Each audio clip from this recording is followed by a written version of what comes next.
Cuando una mujer mata por primera vez, puede tener ganas de seguir matando. Una vez empezó a matar, dudo que nadie a su alrededor estuviera a salvo. Una enfermera traiciona la confianza de sus pacientes para satisfacer oscuros deseos. Solo sentía placer cuando infligía dolor. Una adicta a las compras combina visitas al centro comercial con el asesinato. Disfrutaba con lo que estaba haciendo, sentía gran emoción. Y una niñera pone fin a la hora del juego, matando. Le asombraba haber podido hacer eso y que nadie se hubiera dado cuenta. Estas son asesinas, dañadas por la vida, entusiasmadas por la muerte. Están trastornadas. Asesinas. Trastornadas.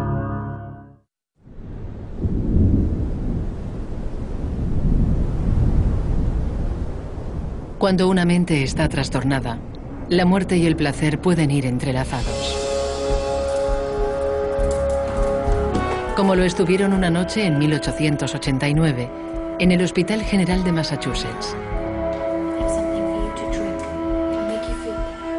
Amelia Finney es una paciente que sufre. Espera que la medicina la alivie. Pero la intención de su enfermera no es curarla, sino dañarla. No sentía empatía por los demás. Disfrutaba con lo que hacía. Solo sentía placer cuando infligía dolor. La enfermera Jane Topham le da a Amelia un cóctel tóxico. Mientras Amelia nota el efecto, su enfermera se tumba con ella en la cama. ¿Se imaginan qué miedo al despertarte en tu cama de hospital con tu enfermera sobre ti, mirándote a los ojos y no poder hacer nada, ni gritar, porque te ha dado una sobredosis de sedantes? El profesor Harold Schechter cree que Jane Topham es una de las enfermeras más peligrosas que han existido. Jane Topham aparecía ante el mundo como un ser humano alegre, caritativo y bondadoso. Pero en el fondo era todo lo contrario. Para comprender lo que motivaba los crímenes de Jane, Schechter tendrá que remontarse casi 150 años atrás. A Nueva Inglaterra, en 1863. Un alcohólico llamado Peter Kelly entra en un orfanato de Boston. Como padre soltero que es, Kelly quiere librarse de su hija para siempre. Él era completamente incapaz de cuidar de ella y la internó en un orfanato.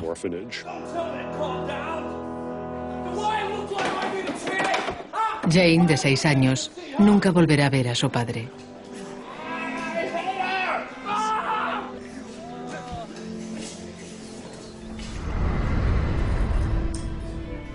Una familia adinerada acogerá a Jane, pero no la tratan de igual a igual. La acogió esa familia, los Topham, pero nunca la adoptaron oficialmente, aunque sí le dieron su apellido. Los Topham tienen una hija de la misma edad que Jane, pero mientras que a Elizabeth la colman de amor y regalos, a Jane la tratan como a una criada.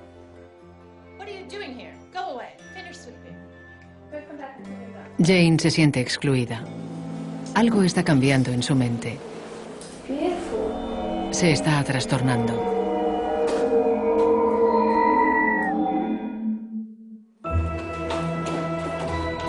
Veinte años después, Jane Topham es una estudiante de enfermería. Mientras que a sus compañeras las motiva la compasión y la bondad, a Jane la guía un deseo más siniestro. La decisión de convertirse en enfermera fue solo suya, y creo que lo decidió para tener acceso a posibles víctimas. Los hospitales se convirtieron en su zona de caza ideal. Una de las ventajas de ser enfermera para una personalidad como la de Jane Toppan es que le daba acceso a víctimas indefensas que podría torturar del modo con que ella disfrutaba. A Jane le fascinan los efectos de las drogas, sobre todo la morfina, una droga que conocen bien los patólogos forenses, como Gianni Samatuzio. La morfina es un medicamento opiáceo. Se ha usado durante siglos para aliviar el dolor. Pero como todos los opiáceos, cuando se usa en exceso, tiene un efecto muy peligroso y potente. Jane experimenta con venenos en sus pacientes. Pacientes como Amelia Finney.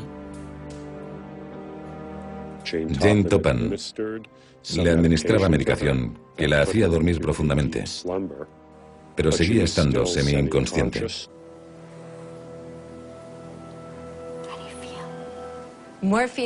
La morfina tiene un efecto potente en el sistema respiratorio y cuando la respiración se ralentiza, el oxígeno en la sangre también disminuye, de modo que se producirá pérdida de la conciencia. Así que la morfina deprimirá todos los sistemas y una sobredosis hará que la persona deje de respirar. Pero Jane no quiere que Amelia muera, de momento. Y ella notó que Jane Toppan se metía en la cama con ella, se apartaba las sábanas y empezaba a acariciarla de un modo muy erótico. Amelia cree que está soñando, pero la realidad es mucho más extraña. Está en las garras de una enfermera que siente un placer perverso, contemplando cómo mueren sus pacientes. Jane no encaja en el perfil clásico de asesinas por compasión, de enfermeras asesinas, por el componente sexual de sus crímenes, porque envenenaba a sus víctimas con morfina y luego se metía en la cama con ellas, las abrazaba, las besaba y las miraba a los ojos mientras morían. Esto no es lo que solemos ver. Jane era diferente. Esa noche, el deseo de matar de Jane Toppan no se satisfará. Cuando alguien entra en la sala, la enfermera asesina huye. Amelia Finney se recupera. Solo años después se daría cuenta de la suerte que tuvo esa noche. Su enfermera se convertiría en la asesina en serie más prolífica de la historia norteamericana. Quería ser la mejor y la más famosa del mundo, la que más asesinara.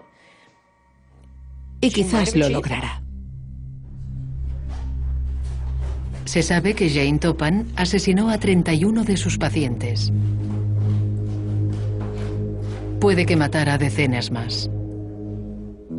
Nadie se ha encontrado con una asesina, ni siquiera con un asesino hombre, que haya matado a tantas víctimas tan cruelmente. Jane está tan trastornada que le da igual a quién matar. Allá donde hay muerte, ella encuentra placer.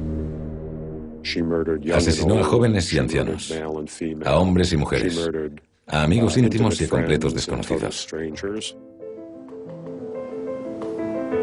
Aún así, hay una persona a la que quiere hacer más daño que a nadie.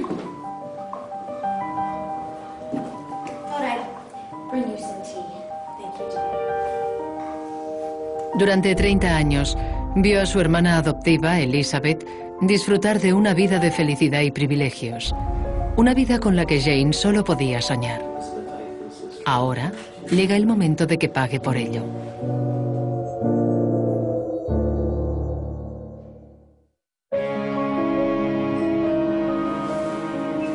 En el verano de 1899, en Cape Cod, Massachusetts, Elizabeth Brigham ha enfermado misteriosamente.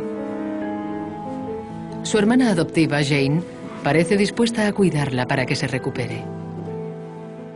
Era una enfermera de mucho éxito. La gente pensaba que era un ser humano muy bondadoso. Pero Jane Toppan no es lo que parece. Matará a 31 personas y se convierte en la asesina en serie más prolífica de Norteamérica. Su último objetivo es su propia hermana adoptiva. El móvil principal parece haber sido el profundo resentimiento hacia una hermana adoptiva, a quien la vida siempre la había tratado mejor que a ella.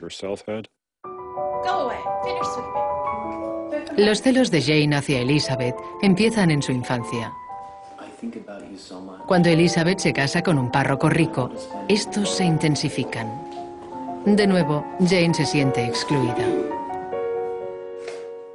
Los psicópatas como Jane Toppan, que sienten que el mundo les ha tratado fatal desde pequeños, crecen sintiendo la necesidad de vengarse del mundo. Para Jane, esta venganza será dulce y lenta. Jane Toppan obtenía mucho placer prolongando el dolor y el sufrimiento de sus víctimas y los alargaba durante días o semanas.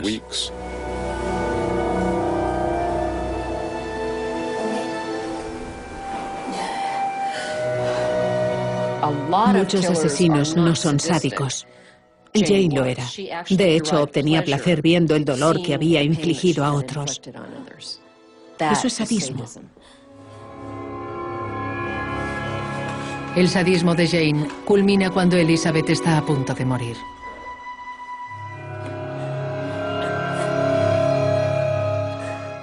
Hay asesinas en serie que obtienen placer sexual pervertido, provocando la muerte a sus víctimas indefensas. Y Jane Toppan entraría en esa categoría.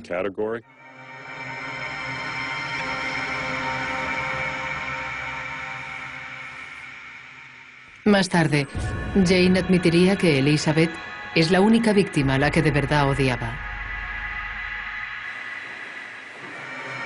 Este asesinato tenía un móvil claro, pero ¿qué hay de sus otras víctimas? ¿Su deseo criminal podría estar relacionado con la historia mental de su propia familia? El padre que abandonó a Jane cuando era niña acabaría sucumbiendo a la locura. Su apodo era Kelly el Pirado, y se contaba que en un momento dado se cerró los párpados cosiéndoselos.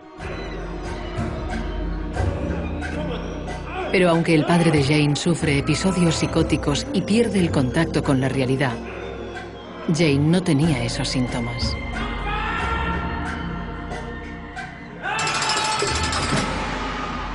Que su padre intentara coserse los párpados indica un trastorno mental muy grave, o bien esquizofrenia o psicosis bipolar.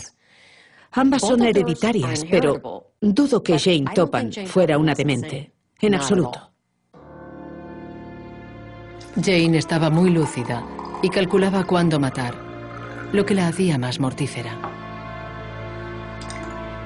Las asesinas en serie, como Jane Toppan, han de matar cada vez con más frecuencia para poder experimentar placer. Jane lleva matando 15 años. Pero cuando la contrata la familia Davis, su ansia por matar va demasiado lejos. Dudo que los asesinos en serie quieran que les atrapen. Sencillamente se vuelven descuidados. Salen impunes tantas veces que empiezan a pensar que son invencibles e invisibles.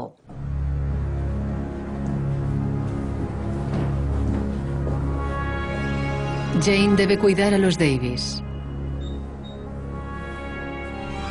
Pero uno a uno, durante 6 semanas, mueren asesinados.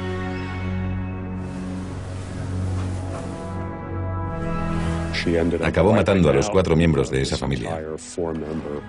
Y eso fue lo que hizo que la descubrieran y la arrestaran. La muerte de toda una familia hace sospechar de la enfermera Jane Toppan. Ella niega los asesinatos, pero cuando los psiquiatras la interrogan, confiesa, dando detalles estremecedores. Jane era el tipo de sociópata que alardeaba de lo que había hecho. Seguro que cuando alardeaba de lo que hizo y conmocionaba a la gente, incluyendo a los médicos victorianos, sentía aún más placer. Jane no muestra remordimientos, el síntoma claro de un sociópata. Pasa el resto de su vida en una institución mental y se la recuerda como la enfermera más peligrosa y trastornada que jamás haya existido. Vemos a enfermeras como Jane, como ángeles compasivas, que nos cuidarán y nos harán recuperarnos. Jane Toppan, claro está, era todo lo contrario. Era un ángel de la muerte.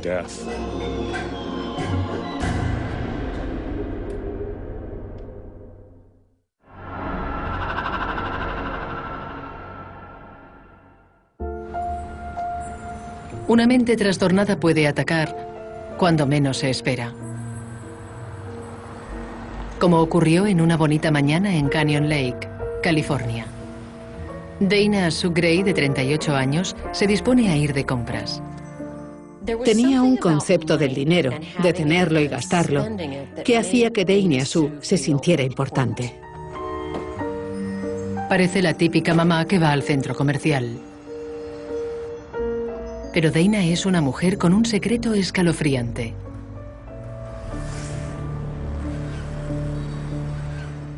Usaba el estrangulamiento. También golpeaba. Usaba cuchillos.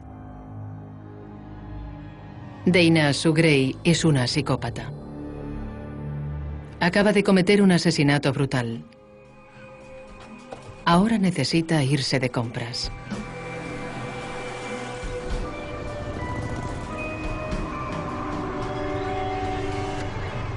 El inspector Joe Greco jamás olvidará el espeluznante lugar del crimen que dejó Dana Sue Gray ese día de 1994. Fue un shock porque solo era mi segundo caso de homicidio como inspector y fue dantesco. Joan Roberts, de 66 años, ha sido estrangulada y la han golpeado con una botella. Enseguida pensé que era obra de un asesino en serie. Nadie ha visto jamás un asesino en serie como este. No encaja en ninguna categoría. Esta carrera criminal empieza 2 semanas antes.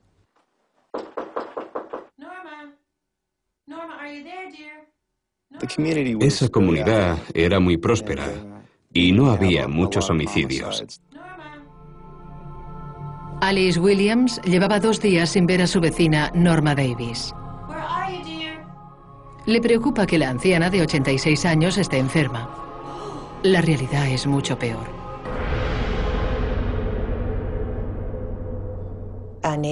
Una vecina encontró el cadáver.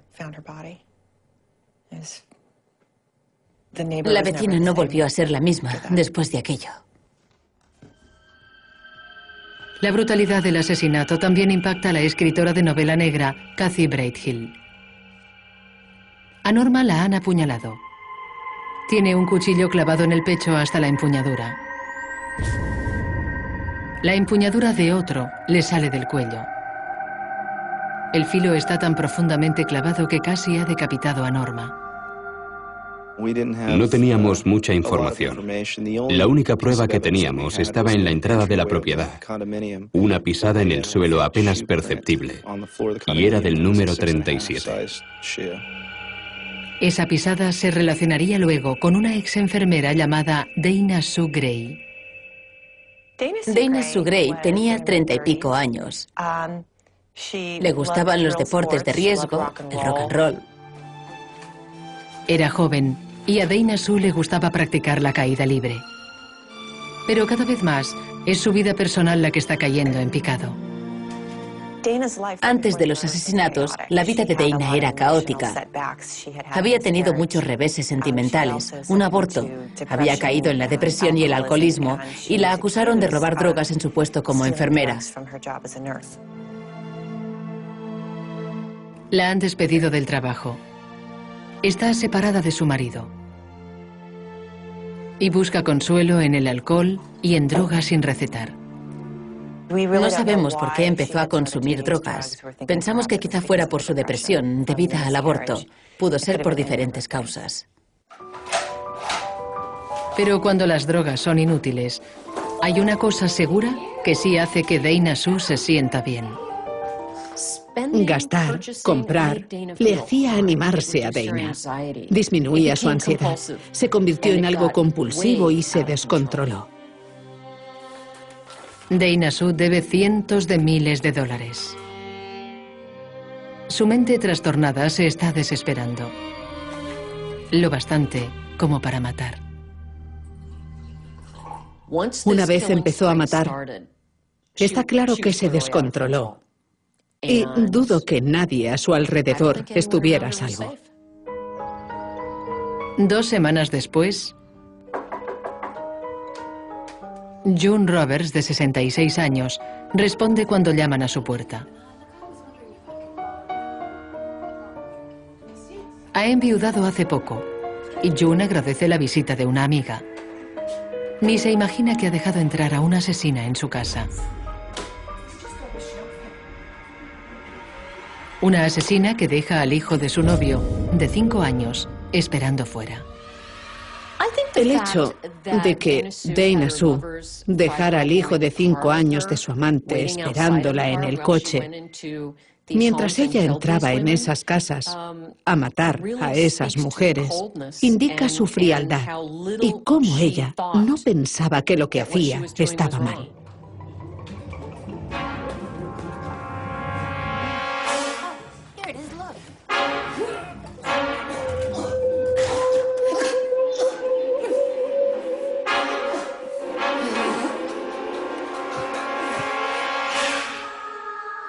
Fue algo brutal. A la víctima la habían estrangulado con el cable del teléfono y la habían atado a una silla. La golpeó tan fuerte que le fracturó el cráneo.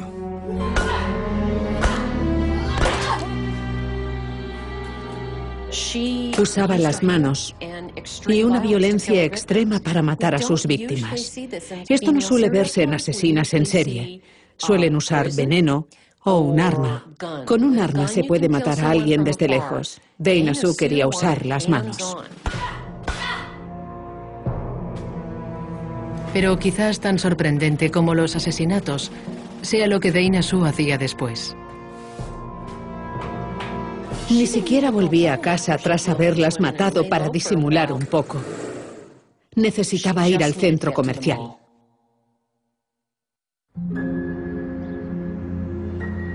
Canyon Lake, California, 1994. A Dana Sue Gray, de 38 años, le apetece acicalarse. Dana era muy meticulosa con su aspecto e iba a salones de belleza para que le hicieran la manicura, la pedicura, la tiñeran, le cortaran el pelo. Los tratamientos de belleza hacen sentir bien a Dana Sue Gray. Pero después encuentra otra actividad que le entusiasma: el asesinato. Dana Sue lleva medio mes matando gente. Su primera parada tras matar a su segunda víctima es el centro comercial. A June le robó un talonario y sus tarjetas de crédito. Y justo después de los asesinatos, Dana salía y se iba a hacerse un tratamiento de belleza y de compras. Inmediatamente después, vaciaba las cuentas bancarias y usaba las tarjetas en artículos muy caros. Cientos y cientos de dólares, teniendo un niño a su cargo, el hijo de 5 años de su novio. Y le parecía tan normal, tan normal. Pese a deber cientos de miles de dólares, a Dana Sue le obsesiona gastar dinero. Los problemas de Dana Sue con el dinero ya existían cuando era pequeña. Su hermano dijo que ella afirmaba que gastar la hacía sentir bien. Pero esa sensación no duraba y esa conducta se hizo compulsiva. La repetiría para volver a sentir esa emoción. Hay un término para la enfermedad del comprador compulsivo: oniomanía. Pero Dana Sue no solo mata por eso. Dana Sue no se llevaba los anillos de las víctimas ni objetos valiosos de la casa que estaban a la vista. Así que dudo que su móvil fuera el dinero.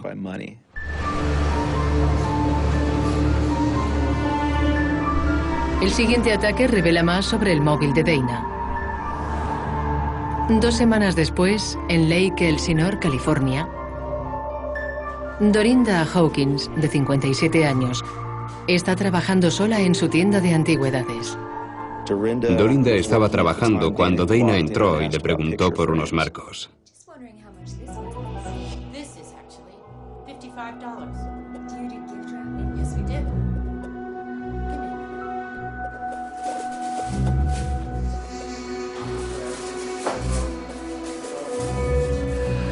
Y fue allí, detrás del mostrador, donde Dana estranguló a Dorinda.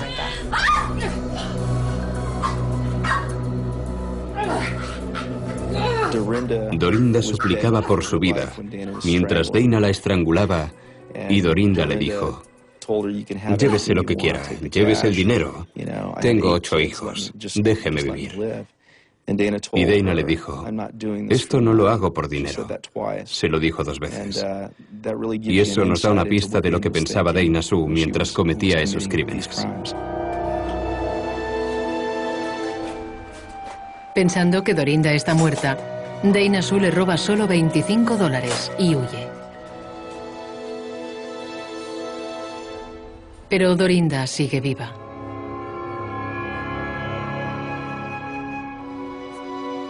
Ha escapado por los pelos de una mujer con un largo historial de violencia. Cuando Dana Sue era joven y su madre la reñía o la castigaba, sabemos que la emprendía a golpes con ella, ya de niña. Y cuando creció, siguió haciéndolo. A Dana Sue la motiva algo más que el dinero. También tiene una profunda necesidad por sentirse poderosa, algo que satisface matando. A Dana le gustaba pelear. Y creemos que mataba porque disfrutaba ejerciendo el poder sobre los demás y viéndoles forcejear y morir. Hay algo oculto en el pasado de Dana que explica no solo por qué mataba, sino a quién. Cuando la policía rastrea las pistas que ha dejado tras comprar, la pieza final del puzzle de la mente trastornada de Dana está a punto de desvelarse. Seguimos el rastro dejado con las tarjetas y fuimos a las tiendas donde las había usado. Y con los comerciantes pudimos obtener una descripción general de la sospechosa. Los comerciantes reconocen la cara. También los habitantes de Canyon Lake. Detienen a Dana Sue Gray por asesinato. Cuando por fin la detuvieron, su Cadillac estaba lleno de bolsas de la compra. Su casa estaba llena de perfumes caros. Tenía todo un centro comercial en su casa.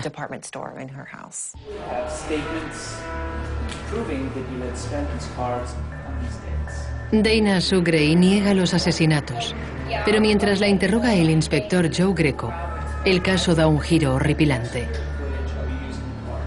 En la entrevista, Dana empezó a decir que había encontrado un monedero y que pertenecía a una mujer llamada Dora Beebe. Al mismo tiempo, en la comisaría, los ayudantes del sheriff estaban trabajando en otro asesinato. Joe fue a preguntarles por el nombre de la víctima. Le dijeron, Dora Beebe. Y Joe les dijo, tenemos una sospechosa en la otra habitación. Antes, ese mismo día, Dana Sue había llamado a la puerta de una desconocida pidiendo un mapa. Supe que teníamos a la culpable de este caso, pero no sabía que el mismo día en que yo cursaba la orden de registro, estaba matando a su última víctima.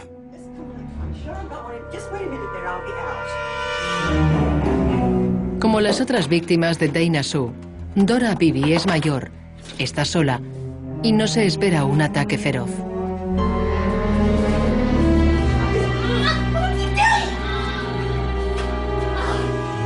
Encontramos a Dora Beebe asesinada en su casa. La había golpeado con una plancha y tenía el cráneo fracturado. Para los psicólogos, el ataque de Dora Beebe es la pista definitiva de un patrón revelador. Las 4 víctimas de Dana Sue eran mujeres mayores, lo bastante como para ser su madre. Dana Sue albergaba mucha rabia sin resolver contra su madre. Creo que estas ancianas que Dana Sue mató representaban a su madre y se limitaba a desatar su ira y su rabia. Para evitar la pena de muerte, Dana Sue Gray se declara culpable de varios asesinatos. Deseo de dinero, necesidad de poder y odio hacia su propia madre. La mente trastornada de Dana Sue Gray la convirtió en una asesina implacable que pasaría el resto de su vida entre rejas. Cuando estudias su historia y ves lo violenta que era con su madre, ya de niña, cuando la reñía, ves que esos asesinatos se forjaron durante 30 años. Disfrutaba haciendo cosas arriesgadas, buscaba emociones y disfrutaba con lo que estaba haciendo. Sentía gran emoción.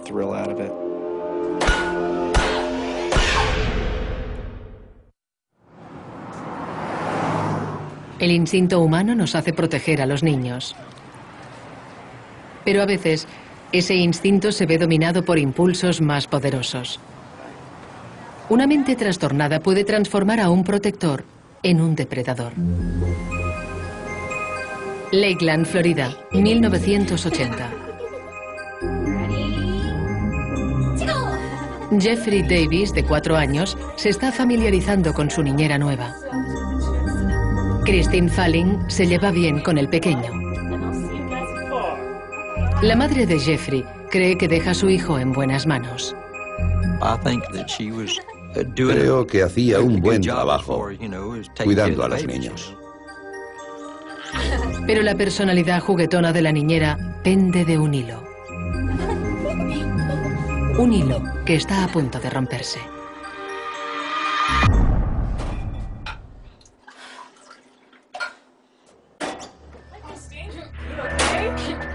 Cuando la madre de Jeffrey Davis llega a casa, se enfrenta a una pesadilla. Certainly it was a terrible blow for anyone to lose a child, especially babies. Christine dice que el niño ha dejado de respirar. La autopsia culpa una enfermedad cardíaca llamada miocarditis, una enfermedad rara vez mortal. La miocarditis solo se considera una causa de muerte cuando se ha descartado todo lo demás. Jeffrey no es el primer niño en morir bajo el cuidado de Christine. Y no será el último.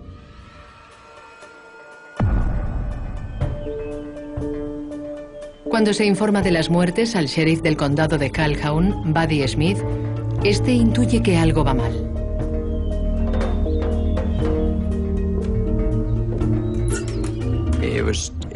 Era muy raro que todos esos niños que ella cuidaba hubieran muerto. Y durante un tiempo siguió siendo un misterio.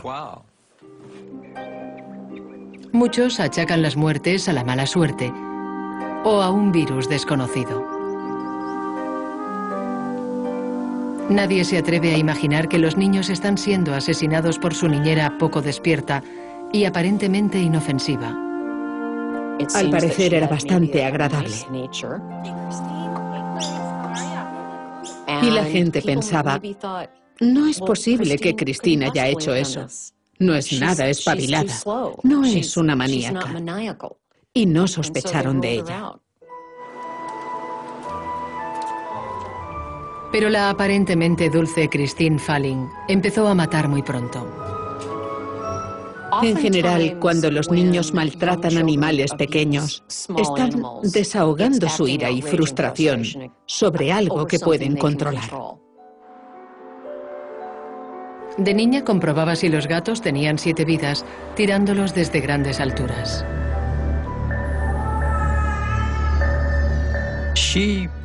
Se crió en una familia bastante pobre. Su familia no tenía empleos bien pagados y ganaban poco dinero. Creo que ya desde niña tuvo algunos problemas.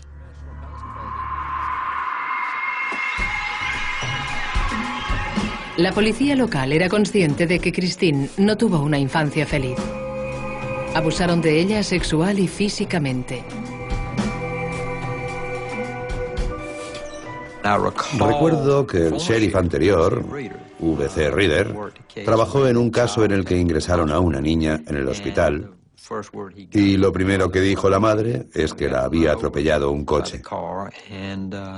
Él investigó un poco más y descubrió que a la niña la habían golpeado con una botella.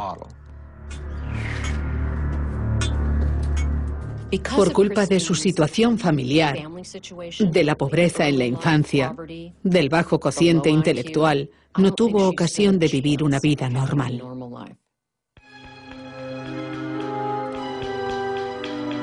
La pobreza y los abusos marcan a Christine. Pero no son las únicas razones que la convertirán en asesina. Al cumplir los 18 años, Christine Falling es una bomba de relojería.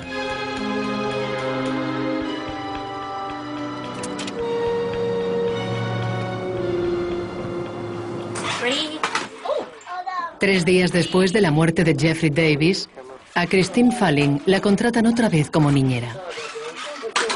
Cuidará a Joseph Spring, de 2 años, mientras sus padres acuden a un entierro. El entierro de la víctima anterior de Christine.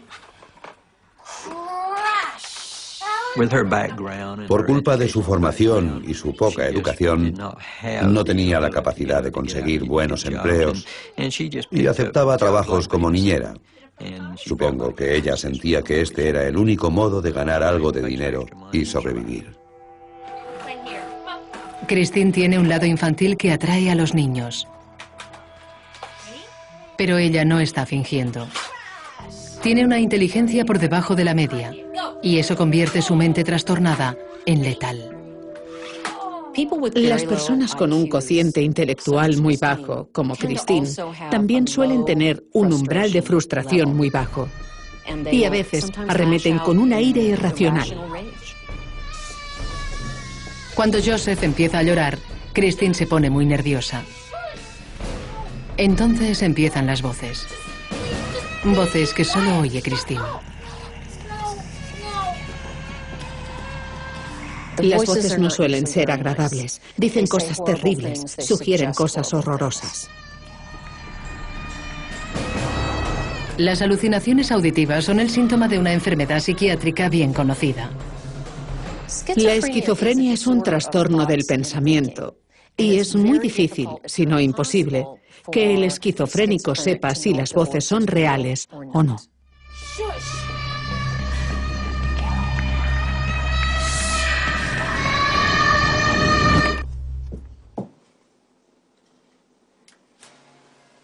Joseph ya se ha callado. No así las voces en la cabeza de Christine. Muy pronto, la ordenarán que vuelva a matar.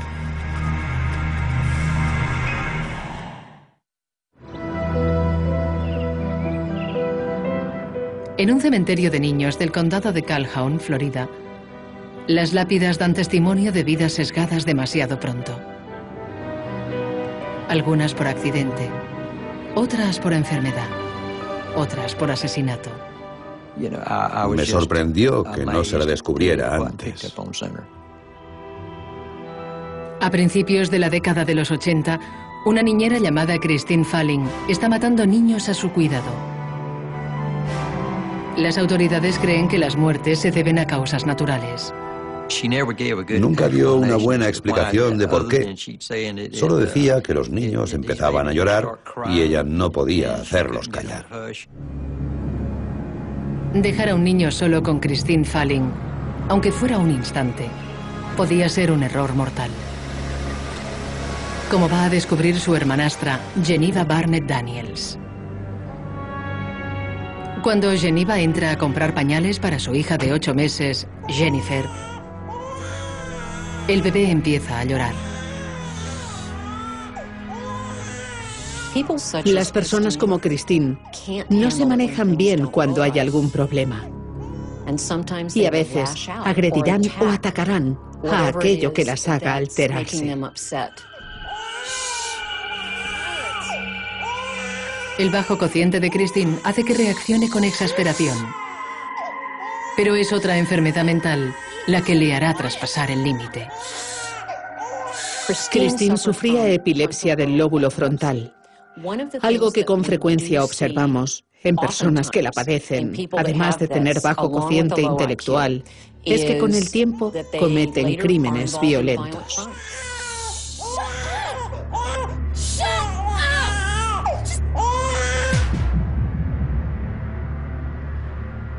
Al igual que los otros crímenes de Christine, este tampoco deja rastro.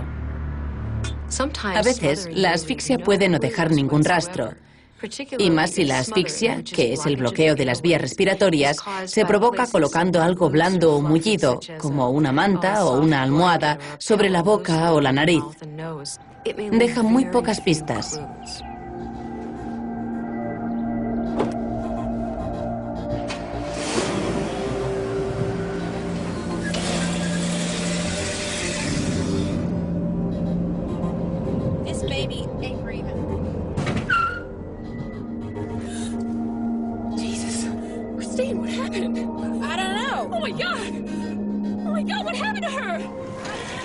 Cinco bebés murieron bajo el cuidado de Christine. Presionada por la comunidad, ingresa en el hospital y le pide a los médicos que averigüen si está contagiando una enfermedad misteriosa a los niños. Creo sinceramente que deseaba que alguien descubriera que estaba matando a los bebés. Los médicos no descubren nada y Christine les pide que llamen a la policía. Y entonces dijo, bien, voy a contárselo. El sheriff Buddy Smith jamás olvidará lo que ella dijo después. Dijo que tenía un método para ahogar a los niños sin dejar rastro, pero que le asombraba haber podido hacer eso y que nadie se hubiera dado cuenta. Christine admite haber asfixiado a 3 niños. La policía cree que también mató a 2 niños más y a un hombre de 77 años. Casi analfabeta, discapacitada mental y agredida brutalmente, el futuro de Christine Falling nunca ha sido brillante. Y ahora lo pasará entre rejas. Después de trabajar en este caso, supe con certeza que si tus padres u otra persona te maltratan, sueles hacer lo mismo cuando creces. Estando en la cárcel decía, miro atrás y me pregunto por qué lo hice. No la considero una sociópata, la veo más bien como una pobre chica que, por cierto, debe seguir en la cárcel. Para estas mujeres letales, el asesinato se convirtió en un hábito al que no podían resistirse. La enfermera Jane Topham hallaba placer en el dolor de sus pacientes. El afán de dinero y poder de Dana Sue Gray la hicieron matar de camino al centro comercial. Y Christine Falling desató su ira sobre niños que no podían defenderse. La vida les dio sufrimiento y ellas lo devolvieron en especie, impulsadas a matar por mentes que estaban trastornadas.